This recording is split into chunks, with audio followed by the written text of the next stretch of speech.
नमस्कार। क्रांति म्यूजिक की वीडियो सबसे पहले देखने के लिए सब्सक्राइब के लाल बटन को दबाएं और घंटी को बजाएं। धन्यवाद।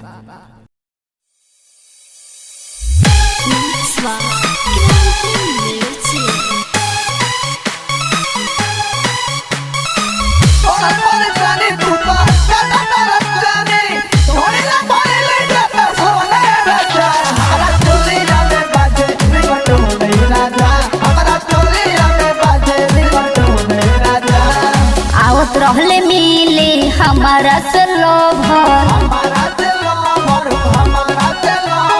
हथवा में ले ले रहले डंटाऊ जबर उनकर नसीब नहीं साथ दिहल हमरा लोभर के कुकुर साला काट लिहल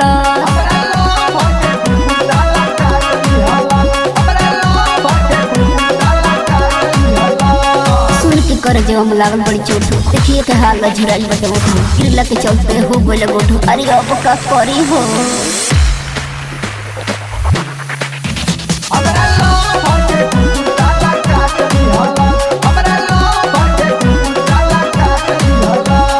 फिर नहीं रतिया में मिले कबो आई है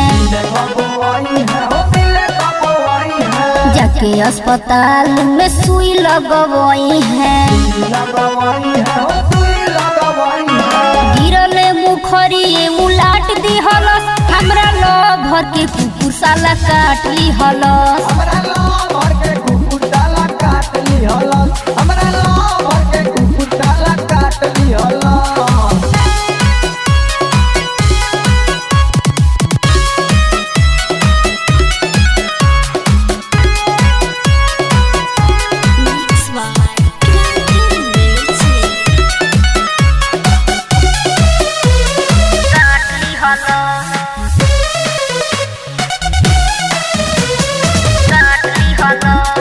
गुस्सा में देत बड़े हमारा के गारी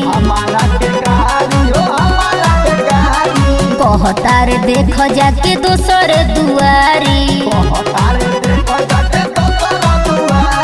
कृष्णा निदर्दी दुख बाट दी हलस हमरा लोभ के कुकुर साला काट ली हलस